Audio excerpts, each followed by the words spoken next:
السلام علیکم. میرا نام پروفیسر ڈاکٹر عنبر جلیل بختیار ہے اور میں آبسٹریٹکس اینڈ گائنیکالوجی یعنی کہ زچہ اور بچہ کے شعبے سے منسلک ہوں لاسٹ 25 سال سے تقریباً. میں قائد اعظم انٹرنیشنل ہاسپٹل میں اور ابرار سرجری پرائیویٹ لمیٹڈ میں اس وقت کام کر رہی ہوں کرنٹلی. اور میں اس سے پہلے بھی اس فورم سے آپ کے ساتھ مختلف موضوعات پہ بات چیت کرتی رہی ہوں. بیسکلی آج کی جو ٹاک ہے اس کا مقصد یہ ہے کہ جو ہم نے ایک پہلے بات کی تھی جس میں ہم اس میں پریگنینسی یا حمل کے حوالے سے، جس میں ہم نے پہلے 3 مہینے جو حمل کے ہوتے ہیں اس میں کیا کرنا چاہیے اور کیا چیز امپورٹنٹ ہے اس کے حوالے سے بات کی تھی. اور آج اس بات میں اس ڈسکشن میں آپ کو اگلے 3 مہینے جو پریگنینسی کے ہیں جس میں چوتھا، پانچواں اور چھٹا مہینہ امپورٹنٹ ہے، اس کے اندر جو امپورٹنٹ باتیں ہیں، جو امپورٹنٹ کمپلیکیشنز ہیں اور ان کو ہم کس طرح ڈیل کر سکتے ہیں اس کے بارے میں بات کریں گے. سب سے امپورٹنٹ بات جو آپ کو میں نے پہلے بھی اس سیریز میں بتائی تھی اس سے پہلے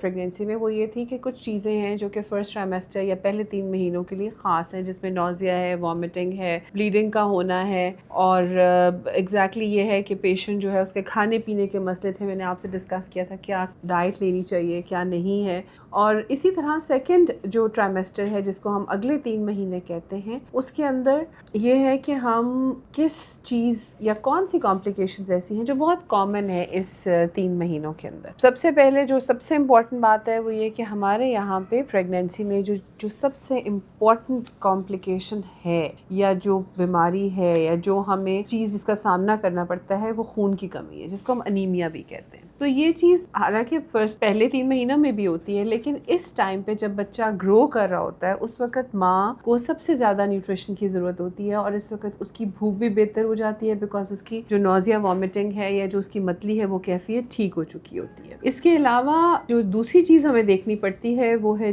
پری ٹرم لیبر. پری ٹرم لیبر بیسیکلی کیا ہوتا ہے کہ ٹائم سے پہلے جو ہے وہ ہم اگر لیبر یا دردیں شروع ہو جائیں تو اس میں ہمیں کیا کرنا چاہیے. اس کے اندر یہ ہے کہ اگر آپ کو ٹائم سے پہلے دردیں آ رہی ہیں تو آپ فوراً جا کے ڈاکٹر صاحب کو دکھائیں. یہ نہ ہو کہ آپ کو سیکنڈ ٹرائمیسٹر میں یا تیسرے سے چوتھے پانچویں مہینے کے اندر آپ کو دردیں شروع ہو جائیں جس کے اندر خدا نخواستہ پانی بھی پڑ سکتا ہے. اس لیے آپ کو ریگولرلی ڈاکٹر صاحب کو اگر جب بھی دکھانے کے لیے جائیں تو یہ بتائیں، کیونکہ دیر کچھ خاص دوائیاں ایسی ہیں جو ہم اس چیز کو روکنے کے لیے دیے جاتے ہیں. اور وہ خواتین جن کو پہلی پریگنینسی میں اگر ٹائم سے پہلے دردیں لگ چکی ہیں اور بچہ کہیں ڈیلیور بھی ہو گیا اور خدا نخواستہ اس کا نقصان بھی ہو گیا، ان لوگوں کو اسپیشلی اس ٹائم میں وہ خاص دوائیاں جن سے ہم پری ٹرم لیبر کو یا اس ارلی ٹائم پہ جو دردیں ہیں ان کو روکنے کے لیے دوائیاں ہیں ان کو ضرور لینا چاہیے.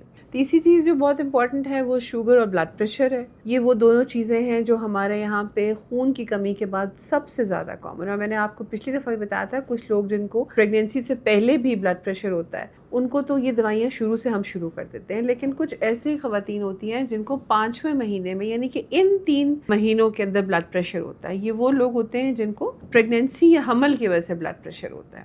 ان کو ڈائگنوز کرنا بہت ضروری ہے کیونکہ یہ بلڈ پریشر زیادہ خطرناک ہے اس سے جو حمل سے پہلے چل رہا ہو. اس کی کمپلیکیشنز بھی زیادہ ہے. آپ کے ڈاکٹر جو ہے وہ جب بھی آپ جاتے ہیں آپ کا بلڈ پریشر چیک کرتا ہے، آپ کی ہسٹری لیتا ہے، اور اگر بلڈ پریشر آپ کو ہے تو آپ کو اس کی دوائیاں باقاعدگی سے لینی چاہیے. اسی طرح شوگر آپ کو اگر حمل سے پہلے ہے تو آپ میڈیسن لے رہے ہیں وہ آپ کو چینج کرنی پڑے گی، وہ آپ کو حمل کے مطابق لینی پڑے گی. اور اس کے بعد آپ کو شوگر باقاعدگی سے مانیٹر کرنی پڑتی ہے. ہر ہفتے میں 2 دفعہ ایٹ لیسٹ آپ کو اپنے خالی پیٹ اور ناشتے کے بعد کی شوگر دیکھیں. اگر وہ ٹھیک نہیں ہے تو آپ ڈاکٹر صاحب کے پاس دوبارہ جائیں تاکہ آپ کی وہ نارمل شوگر جو ہے وہ مینٹین کی جا سکے. ایک اور بہت کامن انفیکشن جو کہ ہمیں اس سیکنڈ ٹرائمیسٹر میں یا ان 3 مہینوں میں ہے وہ ہے بار بار یورین میں انفیکشن ہونا. اس کو ہم UTI کہتے ہیں. آپ نے سنا ہوگا کہ بہت سے لوگ جو اس سے گزرتے ہیں وہ یہ کہتے ہیں کہ جی ہمیں بار بار یورین آ رہا ہے یا ہمیں جلدی جلدی جانا پڑتا ہے، ہمیں رات کو بھی اٹھنا پڑتا ہے. تو یہ چیزیں اس ٹائم پہ کامن تو ہیں بٹ ہمیں یہ دیکھنا پڑتا ہے کہ کیا کوئی انفیکشن ہے یا صرف پریگنینسی کے پریشر سے ہے. اگر انفیکشن ہے تو اس کو فوراً ٹریٹ کریں کیونکہ یہ انفیکشن اگر زیادہ دن رہے گی تو آپ کو جلدی ٹائم سے پہلے جو ہے دردیں وہ لگ سکتی ہیں. اس کے علاوہ جو ہے وہ یہ ہے کہ آپ نے بہت کامنلی دیکھا ہوگا کہ کچھ لوگوں کو کہا جاتا ہے کہ آول کا پرابلم ہے. آول جو ہے وہ بچے دانی کے منہ پہ ہے، یعنی کہ پلاسینٹا جو ہے وہ بیبی سے نیچے ہے.